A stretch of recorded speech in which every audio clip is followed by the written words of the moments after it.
નમસ્કાર મિત્રો જૂની તલવારમાં ધાર કેટલી? શું જૂની તલવાર એ જ પ્રકારે કામ કરે છે? ગુજરાત કોંગ્રેસનો ભાવનગરનો મોટો ચહેરો આજની તારીખે કેટલો દમખમ ધરાવે છે? આવનાર દિવસમાં ભાવનગરમાં શું અસર પડી શકે છે? શક્તિસિંહ ગોહિલ ભાવનગરમાં ફરી રિટર્ન થાય, ભાવનગરમાં રસ લે તો શું પરિણામ આવી શકે છે? ભારતીય જનતા પાર્ટીની નીંદ હરામ થઈ શકે છે. શું પરિસ્થિતિ છે? વિસ્તારથી વાત કરું તો શક્તિસિંહ ગોહિલ, રાજ્યસભાના સાંસદ શક્તિસિંહ ગોહિલ, તેમનો કાર્યકાળ પૂર્ણ થવા તરફ, અને આ વચ્ચે શક્તિસિંહ ગોહિલ ફરી એક વખત ગુજરાતની રાજનીતિમાં રસ લઈ રહ્યા છે. ભાવનગરની રાજનીતિમાં રસ લઈ રહ્યા છે. 4 બેઠકો ખાલી થવા જઈ રહી છે રાજ્યસભાની ગુજરાત તરફથી. 3 બેઠક પર ભારતીય જનતા પાર્ટીના સાંસદ છે, જેમાં નરહરિભાઈ અમીન છે, રામભાઈ મોકરિયા છે, રમીલાબેન બારા છે, અને સામે કોંગ્રેસની જે બેઠક ખાલી પડી રહી છે એનું નેતૃત્વ શક્તિસિંહ ગોહિલ કરતા હતા. શક્તિસિંહ ગોહિલ નીટ પર બોલ્યા, શક્તિસિંહ ગોહિલ ગુજરાતની પરિસ્થિતિ પર બોલ્યા, અને હવે શક્તિસિંહ ગોહિલનો કાર્યક્રમ ભાવનગરના ચિત્રામાં થઈ રહ્યો છે. મોટી સંખ્યામાં ભાવનગરના કોંગ્રેસના નેતાઓ હાજર રહી શકે છે, અને આ વચ્ચે ફરી એક વખત શક્તિસિંહ ગોહિલ જૂના અંદાજમાં ભાષણ આપી શકે છે. આ એટલા માટે કહેવું પડે છે કારણ કે છેલ્લા થોડા દિવસથી સરકાર પર પ્રહાર કરવાના હોય, ભારતીય જનતા પાર્ટીના મોટા નેતાઓ પર પ્રહાર કરવાના હોય, તેમના ઇન્ટરવ્યુ તમે સાંભળો, તમને ખબર પડશે કે કઈ હદમાં બોલી રહ્યા છે, બેબાક નિવેદન આપી રહ્યા છે, નાભી પર તીર મારી રહ્યા છે. એ દર્શાવે છે કે શક્તિસિંહ ગોહિલ ફરી એક વખત ગુજરાતમાં એક્ટિવ થઈ રહ્યા છે.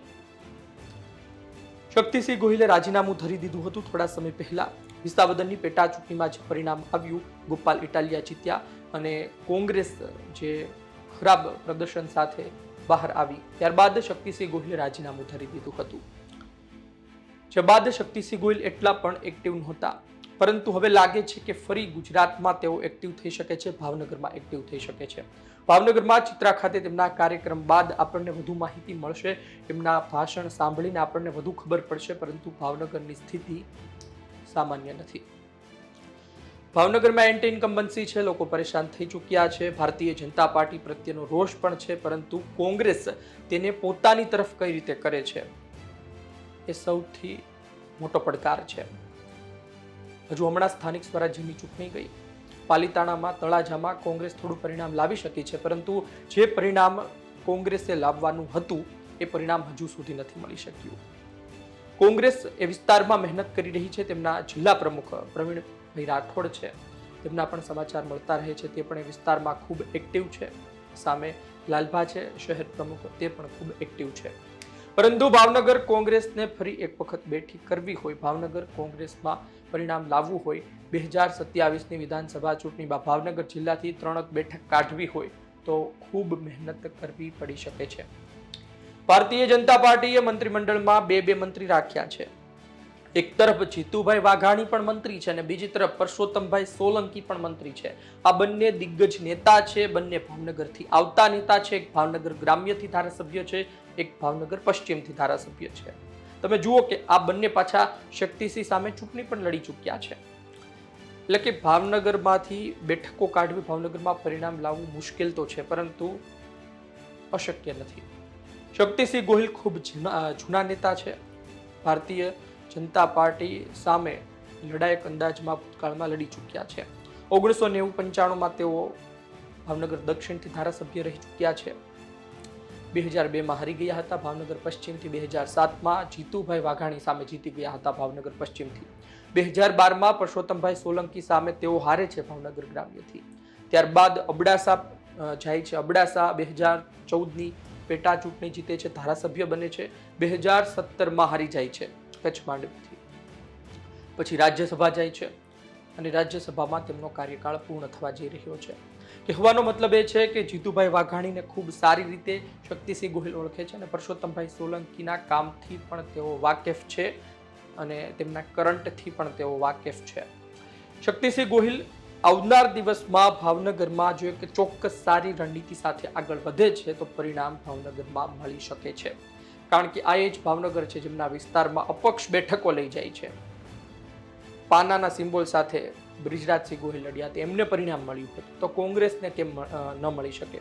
કહેવાનો અર્થ એ છે કે લોકો પરેશાન છે.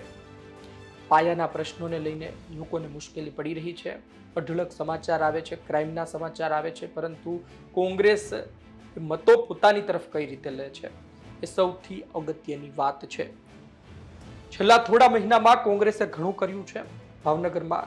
એ પછી ન્યાય સભા હોય, એ પછી મહાનગરપાલિકામાં કોંગ્રેસને પરિણામ લાવવાની વાત હોય, મહુવા નગરપાલિકામાં પરિણામ લાવવાની વાત હોય, તાલુકા પંચાયત મેં કહ્યું તેમ પાલીતાણા તળાજામાં પરિણામ લાવવાની વાત હોય. પરિણામ લાવી છે, પરંતુ એ જે દમખમ સાથે ભાવનગર જિલ્લામાં બહાર આવવાનું હોય એ હજુ નથી જોવા મળ્યું. શક્તિસિંહ ગોહિલ પર દારોમદાર રહેશે. શક્તિસિંહ ગોહિલ ભૂતકાળમાં ચર્ચામાં ત્યારે પણ આવ્યા હતા જ્યારે લોકસભા 2024ની ચૂંટણીમાં ભાવનગર બેઠક આમ આદમી પાર્ટીને આપવામાં આવી હતી. ઉમેશ મકવાણા આમ આદમી પાર્ટીના એ સમયે ધારાસભ્ય, એટલે અત્યારે આમ આદમી પાર્ટી સાથે એમને બનતું નથી, આમ આદમી પાર્ટી એમને દૂર પણ કરી દીધા, પણ ધારાસભ્ય તો છે. એટલે કે બોટાદના ધારાસભ્ય ઉમેશ મકવાણા લોકસભામાં ઉમેદવાર હતા કોંગ્રેસ અને આમ આદમી પાર્ટીના ગઠબંધનના ભાવનગર લોકસભા બેઠક પર. ત્યારે પણ વાત હતી કે ગુજરાત કોંગ્રેસનો મોટો ચહેરો શક્તિસિંહ ગોહિલ અને એમના જ વિસ્તારમાં આમ આદમી પાર્ટીના ઉમેદવાર જે વોટ શેર એમની પાસે છે એ પણ જતો રહેશે. અને ત્યારબાદ ખરા અર્થમાં મહેનત કરવી પડી. ત્યારબાદ ખૂબ મહેનત કરી અને સ્થાનિક સ્વરાજ્યની ચૂંટણીમાં કેટલોય વોટ શેર તેઓ લાવી શક્યા છે. પરંતુ ફરી એક વખત મજબૂતાઈથી પરિણામ લાવવું હશે તો શક્તિસિંહ ગોહિલે ભાવનગરમાં પોતે ઉતરવું પડશે. અને આ સાથે એમના જે જિલ્લા પ્રમુખ છે એમને પણ ખૂબ જ મહેનત કરવી પડશે, શહેર પ્રમુખે પણ ખૂબ જ મહેનત કરવી પડશે. તમે જુઓ કે સામાજિક સમીકરણ અતિ મહત્વનું હોય છે વિસ્તાર માટે, ને લોકો આજકાલ જ્ઞાતિ જોઈને મત પણ એટલા આપે છે, જ્ઞાતિવાદ પણ એટલો ચાલતો હોય છે, પરંતુ એની વચ્ચે એક વર્ગ છે કે જે વ્યક્તિ પણ જુએ છે, સારા નેતા પણ જુએ છે. કોંગ્રેસ માટે મુસીબત એ પણ છે કે એમને જે વિરોધી મતો ખેંચવાના હોય છે, ભારતીય જનતા પાર્ટીની સામેના મતો ખેંચવાના હોય છે, ત્યારે હવે એની પાસે આમ આદમી પાર્ટી એટલે કે લોકો પાસે વિકલ્પ બે છે, કોંગ્રેસ પણ છે ને આમ આદમી પાર્ટી પણ છે. એટલે કે 10માંથી કદાચ એક વ્યક્તિ આમ આદમી પાર્ટીને પણ મત આપી દેવું વિચારીને કે ભાઈ ચાલો અત્યાર સુધી કોંગ્રેસને આપ્યો, હવે આમ આદમી પાર્ટીને આપીએ. એટલે કે એ જે મત તૂટી રહ્યા છે એ પણ કોંગ્રેસે પાછા લાવવાના છે. જોઈએ ભાવનગરમાં આવનાર દિવસમાં શક્તિસિંહ ગોહિલ શું કરે છે. શક્તિસિંહ ગોહિલ આવનાર દિવસમાં એક ચોક્કસ રણનીતિ સાથે આગળ વધશે, ભાવનગરમાં કાઠું કાઢશે એવું આપણને દેખાઈ રહ્યું છે. પરંતુ આવનાર પરિણામ ખબર પડશે શું એમની રણનીતિ રહી, એમનો દમખમ કેટલો રહ્યો. 2027ની વિધાનસભા ચૂંટણીના પરિણામમાં ભાવનગરથી 2 થી 3 બેઠકો પણ કોંગ્રેસ લાવે છે તો પણ કહેવાશે કે ખૂબ મહેનત કરી ખરા અર્થમાં પરિણામ લાવ્યા. આપનું શું કહેવું છે કોમેન્ટ બોક્સમાં લખજો. આપ શું વિચારો છો? ધન્યવાદ.